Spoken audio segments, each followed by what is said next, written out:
Thank you all for coming out here. First of all, this is an unnatural act to have an academic meeting starting at 8 o'clock. I am a 10 to 10 guy kind of myself, you know, 12 hours on, 12 hours off, okay, shift work. So this is but this is in deference to our national security colleagues, I think, who feel natural at, you know, Oh Dark 30 stand-up meetings, right? Several of you have been there. So first of all, let me shift over to our partner and colleague.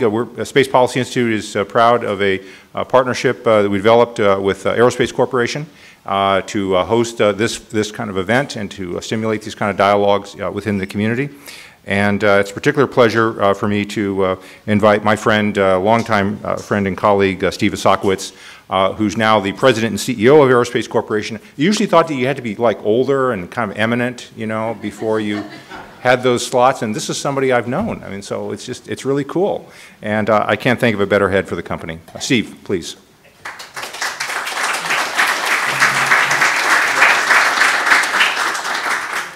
Thank you, Scott, for that introduction. Good morning, everybody. It's great to see so many familiar faces and friends in the audience here. On behalf of the Aerospace Corporation and George Washington University Space Policy Institute, our gracious co-host, it is a great pleasure to welcome you here today for this very important morning discussion. And we are delighted to partner with the Space Policy Institute at the university's Elliott School of International Affairs. It's also a delight for me personally to be back here. My wife is actually a graduate of George Washington University, and my son is a graduate of the Space Policy Institute. So a lot of happy memories standing here today. The Institute is celebrating its 30th year. The Institute is one of our nation's premier academic centers for research and scholarship on issues related to domestic and international space policy.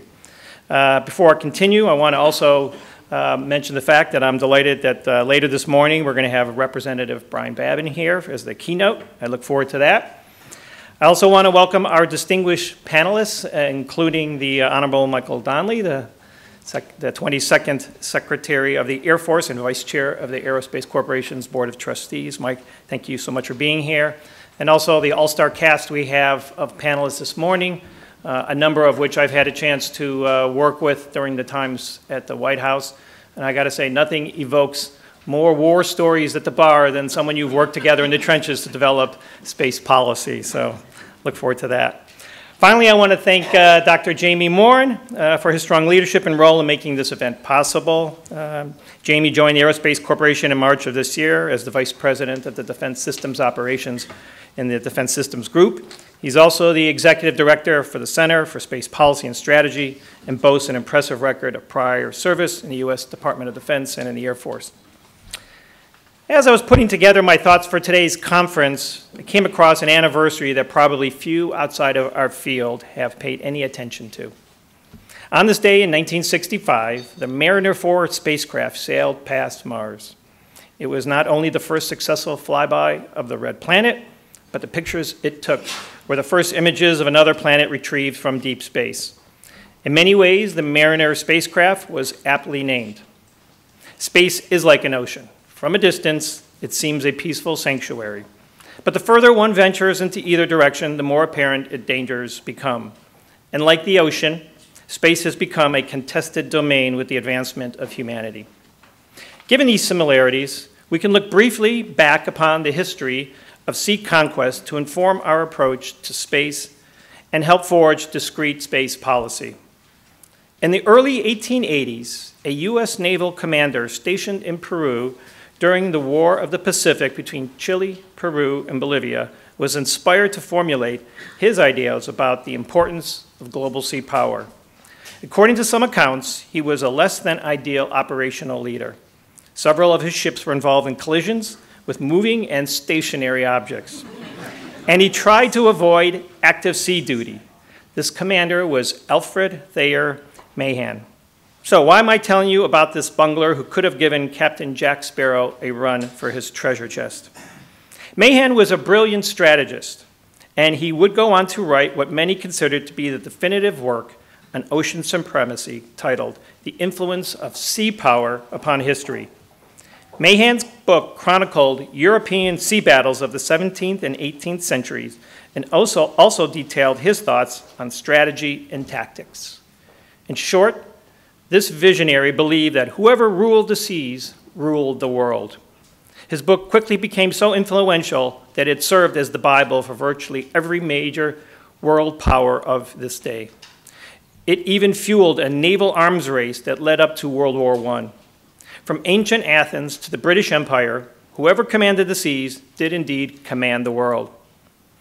In this era, to be a true world power, a nation must still be a dominant naval power.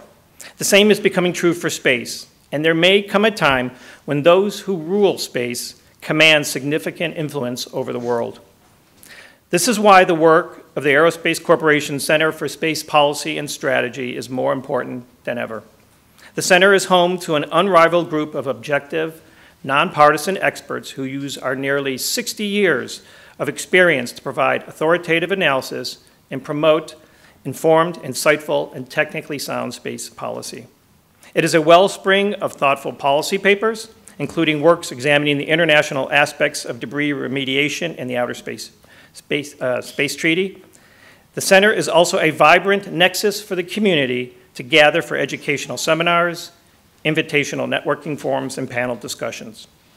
In addition to today's prestigious keynote speaker, we will host 2 dynamic panels.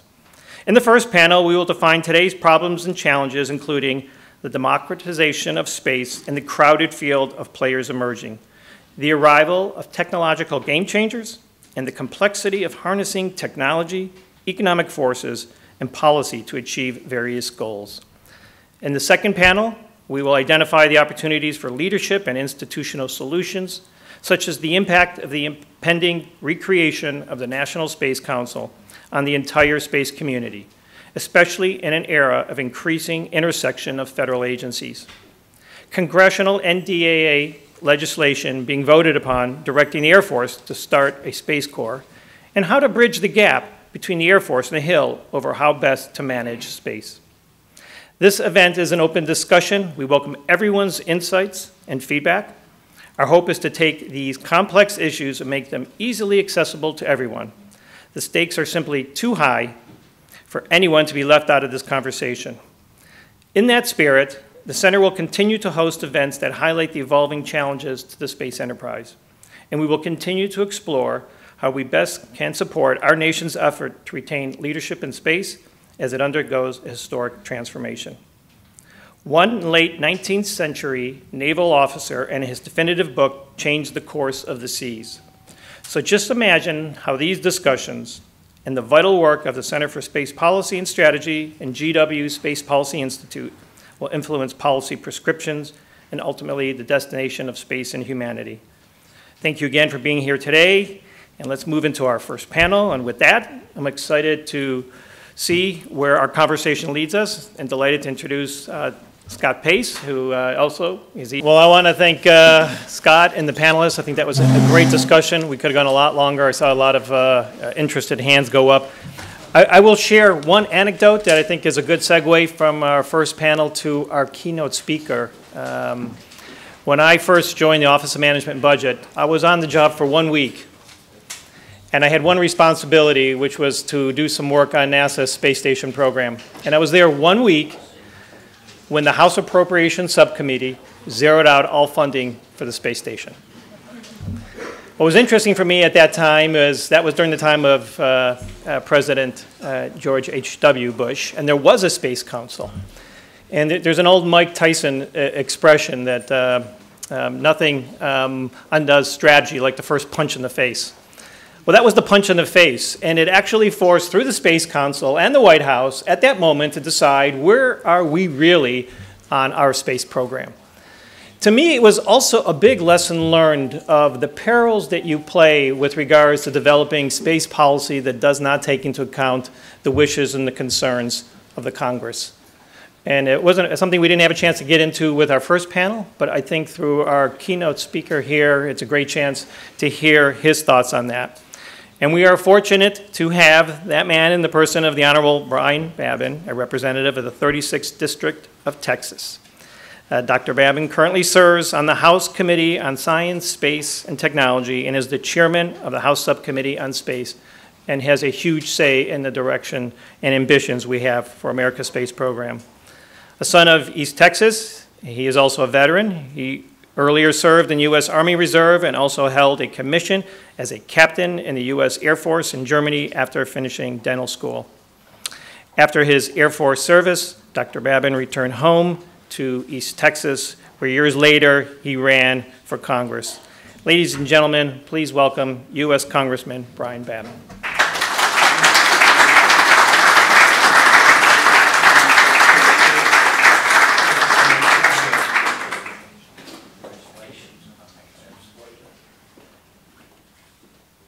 Thank you very much, Steve. It's a pleasure to be here this morning. Good morning, everybody. I want to tell you how much I appreciate being here and being invited to speak to you. You have a fantastic agenda plan, I can see that. We all know of our accomplishments in space. Overseas, we have no insight into their innovative technologies or operations, and it would compromise our national security. The same thing can be said about future space capabilities like satellite servicing, habitations modules, and asteroid mining. But this promise is threatened. Threatened by expansive, unchecked regulatory authority, cumbersome, non-transparent regulatory processes, and misperceptions about the United States Outer Space Treaty obligations. For several years, the Space Subcommittee has heard concerns from stakeholders who need greater regulatory certainty to attract investment and to succeed. Stakeholders also reported that while they want to stay in America, they might need to go overseas due to regulatory burdens and uncertainty. If we implement burdensome domestic laws and regulations, we do so at our own peril. Companies can choose to incorporate, manufacture, and operate in any country around the world. If we failed in any of these efforts, I fear that we may be relegated to a contributing role rather than a leading role in space.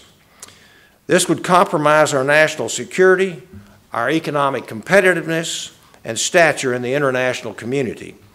If we are vigilant in our efforts to uphold the principles that I have just mentioned, then I am confident that the United States will enjoy a healthy private sector in space and play a leadership role on the frontiers of space. And for these reasons, the Science, Space, and Technology Committee recently passed by voice vote and with broad bipartisan co-sponsorship and support the American Space Commerce Free Enterprise Act. This bill places the responsibility to authorize and supervise private space activities to assure compliance with outer space treaty obligations at the Office of Space Commerce and the Department of Commerce. There are a number of reasons why placing this responsibility at DOC is a good long-term decision for the United States and for our industry. DOC's culture is more aligned with space activities than DOT's. The mission statement of DOC is to create the conditions for economic growth and opportunity, and that mission runs deep through the culture of the Commerce Department. Placing this authority at DOC establishes a one-stop shop for the Outer Space Treaty compliance and places the authority in an agency that embraces innovation and technology. Placing authority at DOC also consolidates bureaucracy by merging the DOC Office of Space Commerce and the NOAA Office of Commercial Space Sensing Regulatory Affairs, reforming the current broken space-based remote sensing regulatory process and minimizing the burden on other agencies. This bill provides for presumptions of approval and requires the government to take affirmative steps before conditioning or denying proposed space or remote sensing operations. It places the burden of demonstrating inconsistency with outer space treaty obligations and national security requirements of the United States with the government and not with the applicant. It curtails vague, overreaching regulatory authority and prevents tolling of statutory adjudication timelines. It ensures U.S. industry receives a timely and transparent determination on all applications. The bill recognizes legitimate national security equities, and it provides for the condition or denial of authorized space activities with remote sensing systems that are a significant threat to U.S. national security in certain circumstances. But it protects against abuses of interagency discretion by requiring an explanation and evidence of a threat before conditions or denial can be made. I expect that the House of Representatives will approve the measure as soon as the busy floor calendar will permit. Moving on from legal and regulatory issues, now let me turn to another challenge, and that is a political will. Space exploration is expensive, folks, and the taxpayer is faced with other competing priorities. Political support of space exploration is not guaranteed. Following the success of Apollo, America retreated and focused on developing low Earth orbit with the space shuttle, but not after a multi-year gap in access to space. We're currently in a similar situation.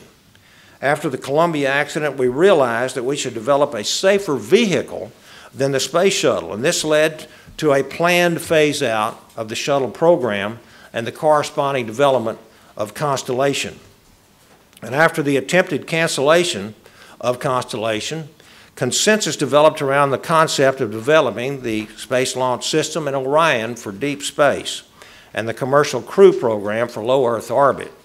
Until these programs launch, we remain dependent upon Russia to get us up to the International Space Station. Future generations should learn from these mistakes and recognize the strategic value of maintaining uninterrupted access to space. Even though space is expensive and there are other priorities competing for the same taxpayer funding, we cannot afford not to invest in space. Those investments require continued political will, which we should not take for granted. Finally, another challenge that we will face going forward is stovepiping. Half a century ago, the U.S. decided to separate its civil and military space programs to ensure that space exploration was carried out for peaceful purposes only. This was and remains a laudable goal. And it has allowed for the establishment of international partnerships that have brought nations together for the shared goal of peaceful exploration.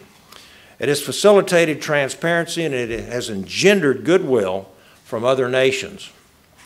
For these reasons, we should continue to keep our civil and national security space programs separate, but we should also try to find efficiencies as well.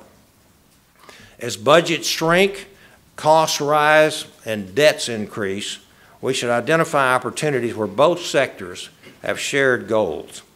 Launch vehicles, spacecraft buses, optics, sensors, ground infrastructure should all be synergized.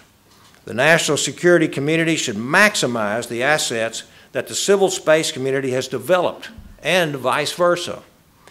The same should be said about the commercial sector. If each community fails to find these efficiencies, costs will grow and opportunities will remain hidden in the shadows.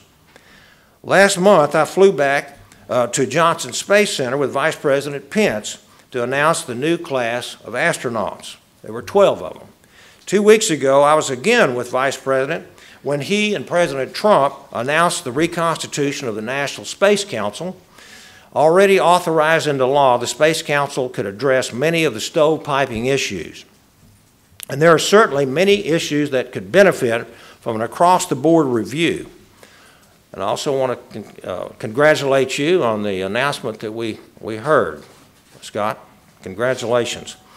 The most obvious issue that could benefit from National Space Council attention is our nation's space transportation portfolio.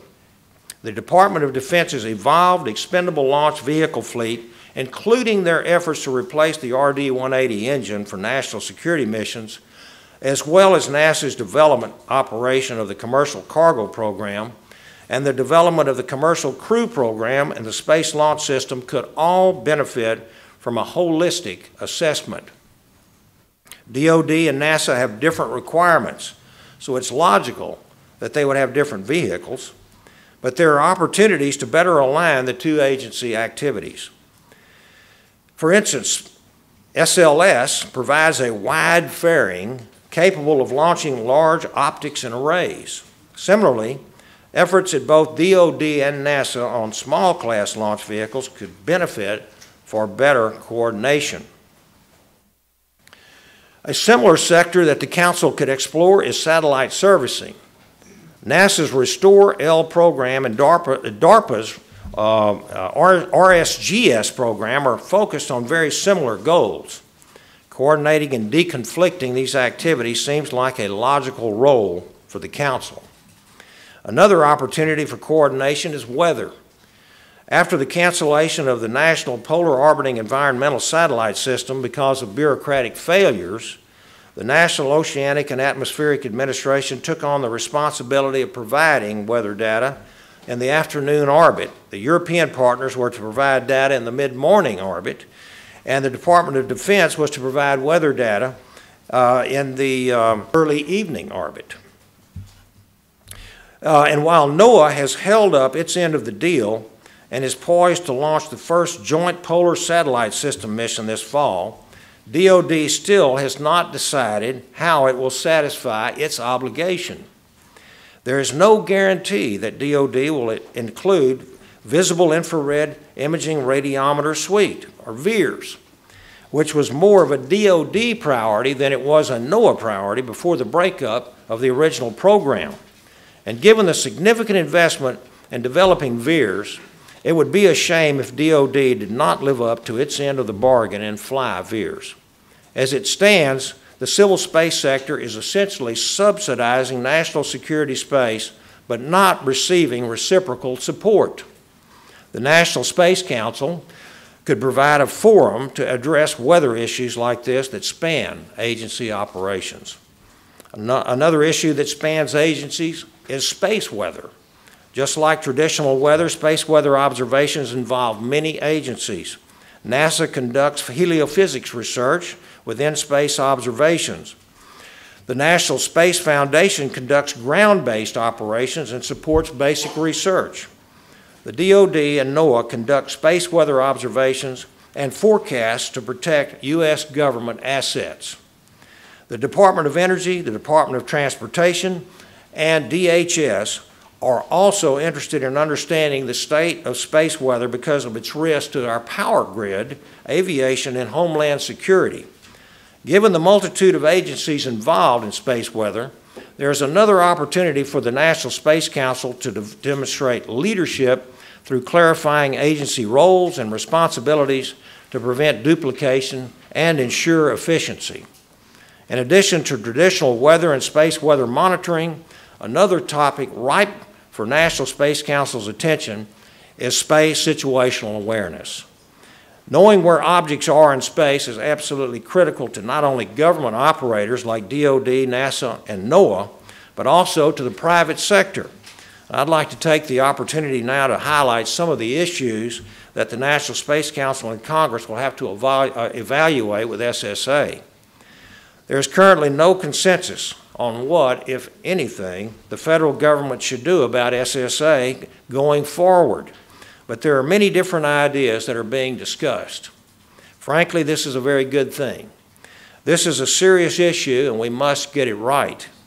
Department of Defense and Joint Space Operations Center are advocating the responsibilities to be transferred from the DoD to a civilian federal agency. The bottom line is that DoD does not want to use resources on non-military SSA functions. This is a legitimate concern on their part. However, the degree to which DoD resources are being taxed remains an open question and hard to determine. The DoD will always have to maintain SSA capabilities to protect our national security. What is uncertain, however, is that the level of effort devoted to a commercial storefront? Would transferring authority to a civilian agency actually save money? How would this impact international cooperation and space operations security? The Obama administration advocated for a civil agency, specifically the Department of Transportation, to take over DoD's responsibilities, but we should also explore other options and possibilities. Are there superior solutions that do not involve the FAA or another civil agency taking over DoD responsibilities?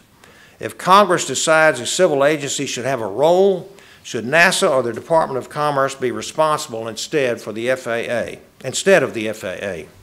The Department of Commerce is currently the only agency authorized to regulate activities in space, and NASA already plays a significant role in JSPOC's mission.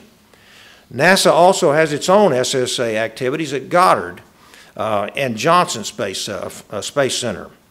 It's important to note that the Obama administration also advocated for the FAA to not only provide SSA information and services, but also to regulate on-orbit activities. The FAA argues that if granted authority to provide SSA information and services, coupled with existing statutory authority to protect public health and safety, safety of property, national security interests, and foreign policy interests, that would be sufficient for the FAA to promulgate regulations governing on-orbit safety of flight operations. The FAA has been publicly advocating for a crawl, walk, run approach. In this analogy, the FAA says that crawling is providing SSA information and services. Walking is facilitating standards and best practices, and running is regulating only when necessary. But the FAA's proposal would give the FAA authority to regulate before it has demonstrated the ability to provide SSA information and services, and before the creation of standards and best practices. Should we allow the FAA to regulate on-orbit safety of flight before it has demonstrated an absolute public necessity for such regulations? Should Congress let the FAA run before it has crawled? As the old saying goes, when you're a hammer, everything looks like a nail. And when you're a regulatory agency, every problem can be fixed by regulation.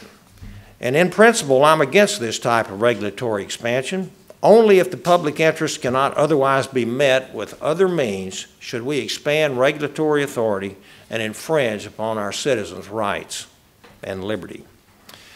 The private sector, including for-profit entities, not-for-profit entities, associations, and academia, also have a stake in this discussion, both as users and also as providers of SSA and STM information and services.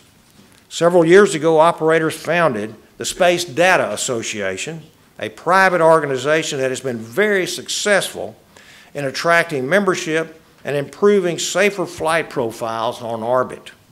And while not a panacea, the Space Data Association demonstrates how the private sector can successfully collaborate and innovate STM solutions without government intervention.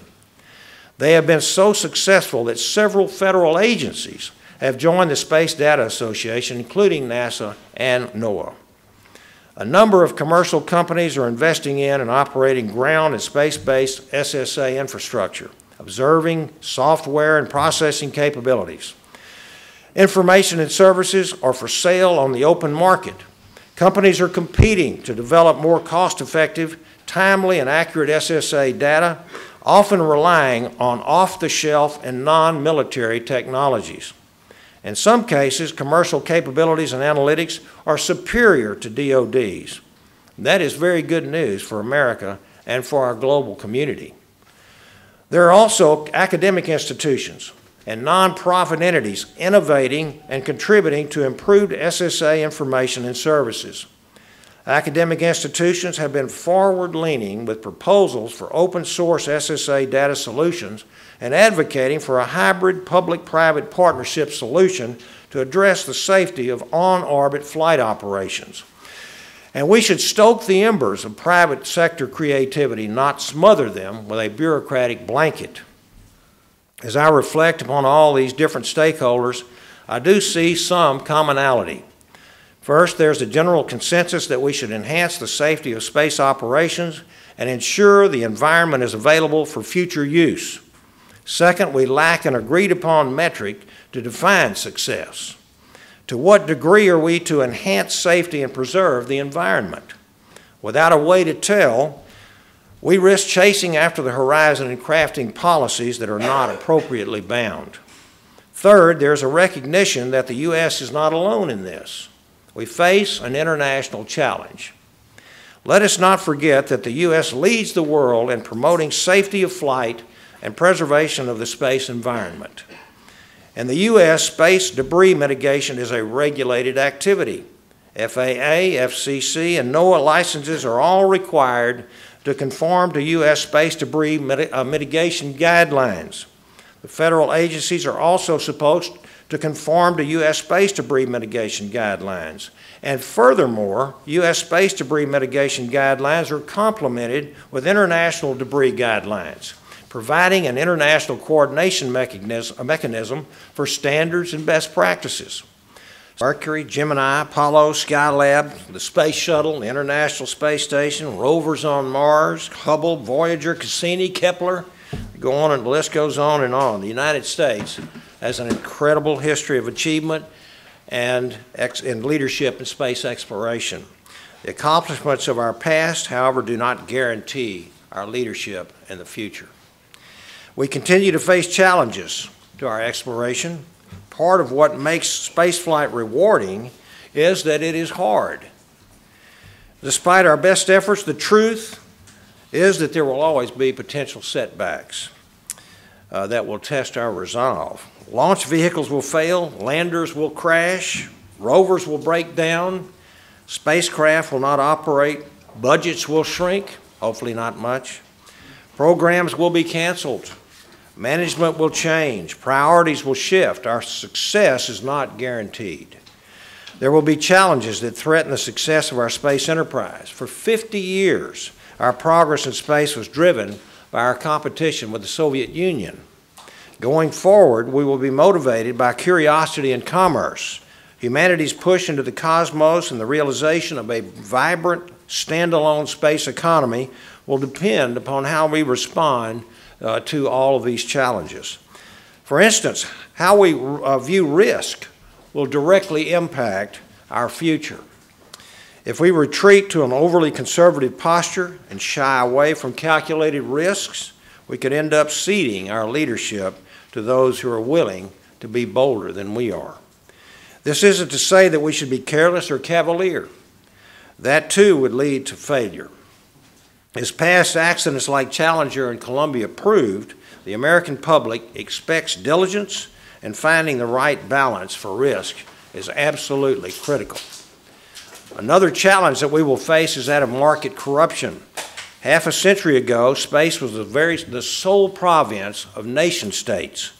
The private sector built and operated systems for the government, but ultimately, the taxpayer provided the funding for space.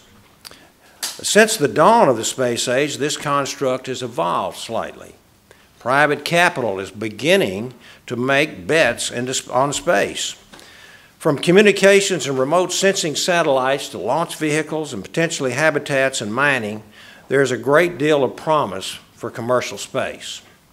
The challenge that government faces is how to support these activities without artificially influencing the market forces necessary for a long-term viability of the private sector space economy.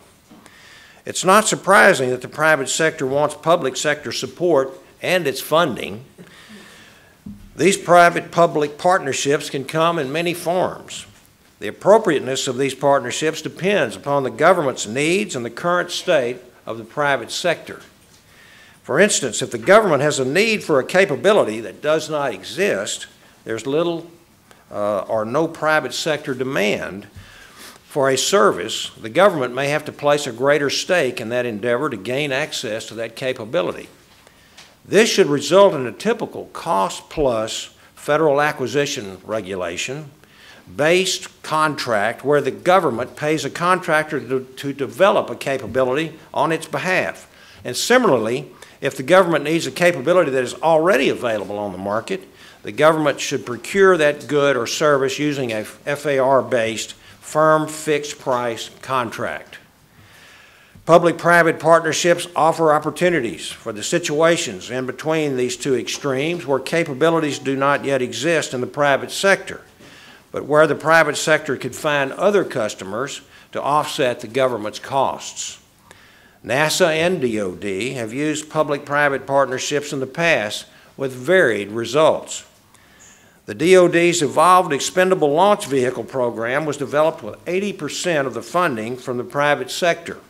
Boeing and Lockheed were willing to invest a great deal of their own money to develop the Atlas V and the Delta IV launch vehicles because the projected market for commercial communications satellite launches in the late 90s and early 2000s was promising at that point in time. Ultimately, the ambitious launch rates never materialized, but the program still ended up producing 2 separate launch vehicles at a very reasonable price. Another example that SSA information and services are a public good or an inherently governmental function. The private sector provides SSA information and services and has done so for years. Therefore, it should not be assumed to be an inherently governmental service. The real question is whether it is an inherently governmental function to ensure that operators have actionable SSA data of appropriate fidelity. Another related question centers on who should bear the costs of SSA and STM. Should the taxpayer subsidize the data and services for space operators? Should operators be responsible, either via fees levied by the government or through private markets to cover the costs? The implications of this choice go beyond simply who will pay for a service. It also raises questions of liability and incentives for space operators to improve upon SSA and to ensure safer on-orbit flight profiles. If the government provides a service, does it disincentivize responsible behavior by the private sector and create a so-called moral hazard? By limiting liability for either the public or private sector, are we incentivizing risk-taking? Outer space and orbital regimes that we all rely upon should be managed appropriately and available for use by future generations. But if we fail to provide a competitive environment for private sector innovation and investment, other nations will happily step forward into the gap. Outer space is not airspace. It is not territorial waters. There is no sovereign territory in outer space. If we do adopt a burdensome regulatory structure, commercial space operators will decide to work with other nations, more permissive countries. This will lead to an eroded domestic industrial base, decreased national capabilities, declining international influence, and the loss of a skilled workforce. And I hope that does not happen. If appropriately constituted, the National Space Council can provide a leadership role in synergizing not only space situational awareness, but many of the other cross-cutting policy issues that I have mentioned earlier. In order to be effective, other executive branch agencies and executive offices like the Office of Management and Budget, the National Security Council, and the Office of Science and Technology Policy will have to go along and respect the direction provided by the Council. If the Council does not get that buy-in, then I do worry that it could simply become another layer of bureaucracy. And having spent time with Vice President Pence on the campaign trail and over the last 6 months of his office, I believe that he will lead the Council in a manner that advances our nation's entire space enterprise. Our country faces many challenges, but I have hope. The future is very bright. I'm very optimistic. Space still benefits from broad bipartisan support. Outside of defense and security departments, the administration's budget request favored NASA more than any other agency. The House Appropriations Committee went even further by proposing $20 billion more for NASA. We are making great progress on national programs like the Space Launch System and Orion, which will soon propel mankind farther into the cosmos than ever before. We stand ready to return launching U.S. astronauts on U.S. rockets from U.S. soil once again. We're making phenomenal progress on next-generation in-space propulsion technologies that will get us to Mars and beyond. In fact, we had in-space propulsion hearing 2 weeks ago that was very, very interesting. Exoplanet discoveries are now commonplace. The James Webb Space Telescope promises to unlock many of the universe's mysteries and rewrite the textbooks. And with advancements in reusability and affordability, the promise of a truly private sector space economy is within our reach. We truly live in amazing times. The next generation stands ready to inherit this awe-inspiring future, and I'm very confident that the next 50 years will be just as amazing as the last 50 years. So I'm going to wrap this long marathon speech up and say thank you so much for your attention, and thank you for inviting me here. God bless you, God bless our country, and God bless our space program. Thank you very much. Thank you very much.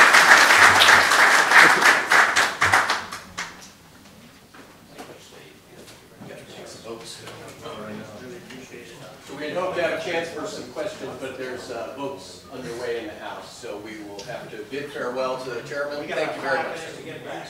All right. Good luck. Looking forward to working with everybody. Thank you. Thank you very much. All right, well, ladies and gentlemen, we have come up on our break point here, so I encourage folks stretch a little bit. We will reassemble in about 10 minutes.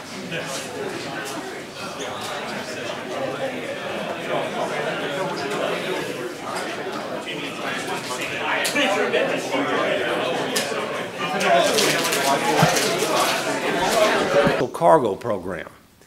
NASA was also able to develop 2 separate launch vehicles, but this time the government paid for roughly half of both vehicles' development costs.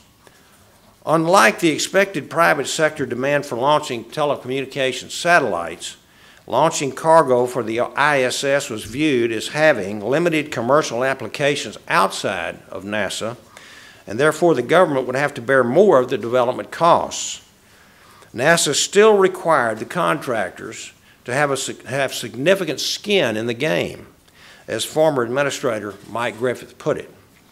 Still further, NASA's Commercial Crew Program is almost entirely funded by NASA. Roughly 10% at the most comes from contractors. The rationale for the disproportionate investment was that there was such a small market for commercial human spaceflight at the time. It was if used incorrectly, the public support of private sector space activities could actually inhibit and stifle private sector innovation by funding activities that either the private sector would have funded on its own or that are not yet worthy of investment. And while this support may be attractive and even beneficial, at first, continued subsidies or development funding could undermine the long-term viability of the space economy by corrupting normal market forces. I see monopolies as another element of market corruption. As we have seen in the past, monopolies can increase cost and stifle innovation. We should also be cautious of outsourcing all of our strategic space activities to the private sector. Government should be limited to only those functions that are necessary and constitutional and that they do well.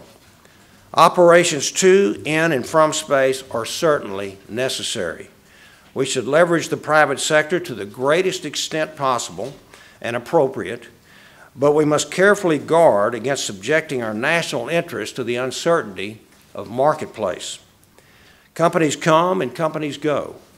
We must ensure that any cooperation between the public and the private sectors does not lead to dependence or to monopoly that could undermine our national security or our national interests. Somewhat related to market challenges are another risk, laws and regulation. Regulatory bureaucracy is a huge problem, and as a conservative Republican, we fight that every day. But in order to assure a vibrant space economy, we have to make the U.S. an attractive place to do business. We can do this by keeping the regulatory burden low, ensuring that property rights are guaranteed, offering an attractive tax structure, and ensuring that the rule of law is upheld. The Science, Space, and Technology Committee cares very deeply about these principles, I can assure you. For over a decade, the committee has maintained a moratorium on the development of commercial human spaceflight regulations. When Scale Composites won the Ansari X Prize in 2004, everyone thought that private sector crewed launches would be commonplace in the next 10 years, and that we would be able to develop a robust understanding of these new systems that would inform a regulatory process. Unfortunately, the realization of private human spaceflight has not materialized as fast as we had planned. And that slow progress meant that industry and the government hasn't benefited from additional data. The committee has time and again prevented the promulgation of human spaceflight regulations without data. Similarly, the committee has conducted rigorous oversight of the government's efforts to regulate commercial remote sensing. The Land Remote Sensing Act established a regulatory structure to oversee commercial remote sensing. That law required applications to be adjudicated in 120 days. Unfortunately, applications have been held up by the government for over 3 years without any explanation. And this has forced companies and even entire industries like synthetic aperture radar to go overseas in search of more transparent and predictable regulatory structures. This failed regulatory process costs America high-skilled jobs, tax revenue, and most importantly, leadership. Also, when companies go